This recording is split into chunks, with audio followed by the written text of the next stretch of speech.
في القلب مشاعر أخفيها قد أشرقت الشمس. بسم اللہ الرحمن الرحیم.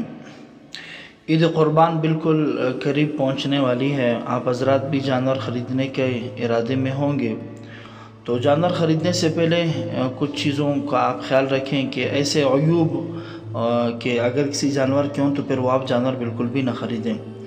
سب سے پہلی بات یہ ہے کہ آپ جانور اگر سینگ والا جانور خریدنا چاہ رہے ہیں تو آپ جانور کی سینگ چیک کریں کہ اس کے سینگ کیسے ہیں. اگر سینگ بالکل ہے ہی نہیں پھر تو ٹھیک ہے، قربانی اس کی ہو جائے گی. لیکن اگر سینگ ہیں بالکل جڑ سے اکھڑے ہوئے ہیں، اس کا زخم ہے اور وہ بالکل دماغ تک پہنچا ہوا ہے تو ایسا جانور پھر آپ نہ خریدیں. ایسی اگر کوئی اندھا جانور ہے تو اندھا جانور بھی آپ بالکل بھی نہ خریدیں. اس کی پہچان جو ہے وہ جو لوگ ہوتے ہیں ان کو سمجھ میں آتا ہے، اس کو اپنی چارے مارے کھانے کا اس کو جو سمجھ میں نہیں آتا ہے تو ایسا اندھا جانور بھی آپ نہ خریدیں. لنگڑا جانور ہے، ایسا لنگڑا کہ جو بالکل پتہ چلتا ہے کہ جب وہ گھوم پھر رہا ہے وہ ایک پاؤں اپنا ٹھیک طریقے سے جو زمین پہ نہیں رکھ رہا ہے تو ایسے لنگڑے جانور کو بھی آپ نہ خریدیں.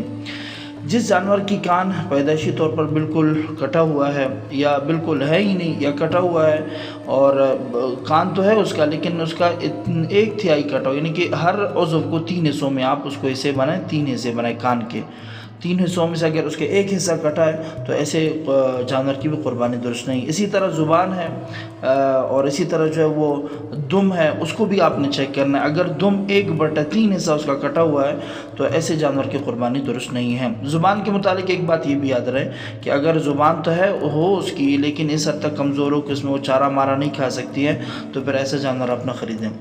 اور بالکل بیمار جانور اب نظر بھی آ رہا ہے کہ یار وہ بیمار ہے، ٹھیک طریقے سے کھڑا بھی نہیں ہو پا رہا ہے، کمزور ہے، تو ایسے جانور کو بھی نہ خریدیں. اور بالکل کمزور جانور کی بالکل ہڈیاں جس کی نظر آ رہی ہیں اور لاغر ہے اور جس کی ہڈیوں میں بالکل گودا ہی نہیں ہے، ایسے جانور کو بھی خریدنے سے پرہیز کریں.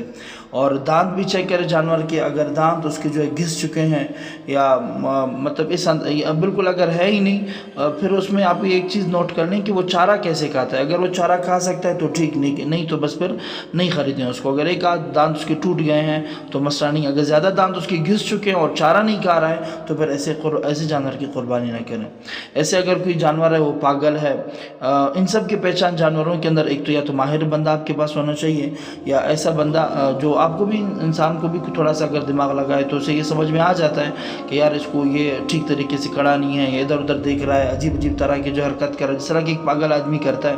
تو جانوروں کے اندر بھی یہ سارے پاگل پن ہو سکتے ہیں. تو اگر کسی جانور میں ایسے ہیں تو پھر آپ ایسے جانور کے قربانی ایسے جانور کو بالکل خریدیں ہی نہیں تاکہ آپ کی قربانی کمزور نہ ہو اور اللہ کے ہاں آپ کی جو یہ عبادت ہے یہ کمزور طریقے سے نہ پہنچے.